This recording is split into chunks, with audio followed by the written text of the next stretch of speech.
Nurina Salsabila, NIM 2018-310178. Di sini saya akan menjelaskan materi kependudukan tentang bentangan sosial.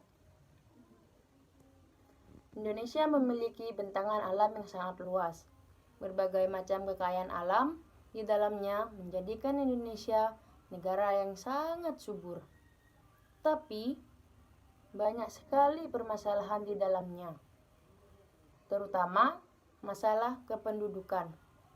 Salah satunya adalah bentangan sosial.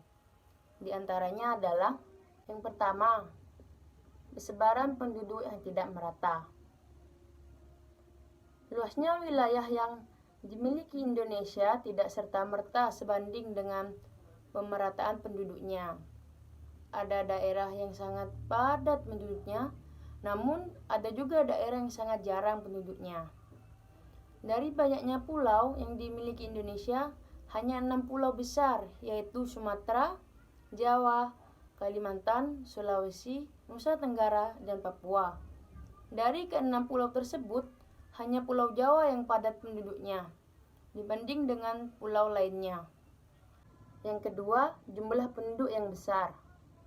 Menurut berbagai hasil riset, Indonesia menduduki urutan keempat negara terbanyak jumlah penduduknya, setelah Cina, India, dan Amerika Serikat. Hal ini menjadi PR penting bagi pemerintah Indonesia untuk menjamin kesejahteraan jumlah penduduk sebanyak itu dengan kondisi ekonomi sebagai negara berkembang.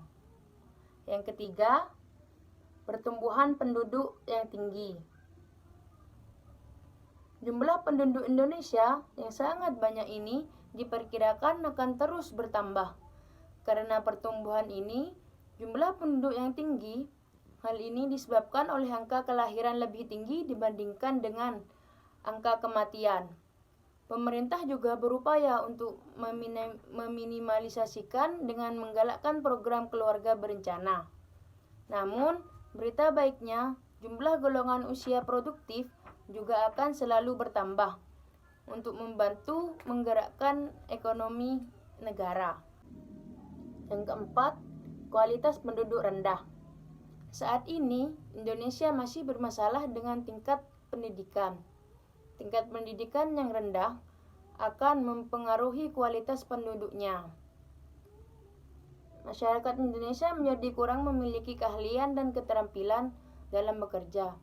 Hal ini berdampak pada sulitnya masyarakat untuk mendapatkan pekerjaan yang sesuai dengan keahliannya. Selain itu, masyarakat Indonesia menjadi kalah bersaing dengan tenaga asing yang saat ini sudah banyak bekerja di tanah air kita. Yang kelima, tingginya tingkat ketergantungan. Penduduk yang tidak bekerja disebut penduduk yang tidak produktif. Umumnya, penduduk yang tidak bekerja adalah yang telah berusia lanjut atau masih anak-anak dan remaja, yang juga disebut usia non-produktif. Penduduk non-produktif menggantungkan hidupnya pada penduduk produktif. Karena usia non-produktif tinggi, maka tingkat ketergantungannya juga cukup tinggi. Golongan usia produktif menanggung terlalu banyak beban ekonomi dari penduduk usia non-produktif ini. Yang keenam, kepadatan penduduk. Beberapa kota besar di Indonesia tergolong sangat padat jika dibandingkan dengan luas wilayahnya. Tingginya kepadatan penduduk ini menyebabkan masalah-masalah sosial seperti pengangguran, kemacetan, kemiskinan, rendahnya pelayanan kesehatan, meningkatnya angka kriminalitas, pemukiman kumuh, lingkungan tempat tinggal yang tidak sehat, dan lain sebagainya. Sekian video dari saya. Wassalamualaikum warahmatullahi wabarakatuh.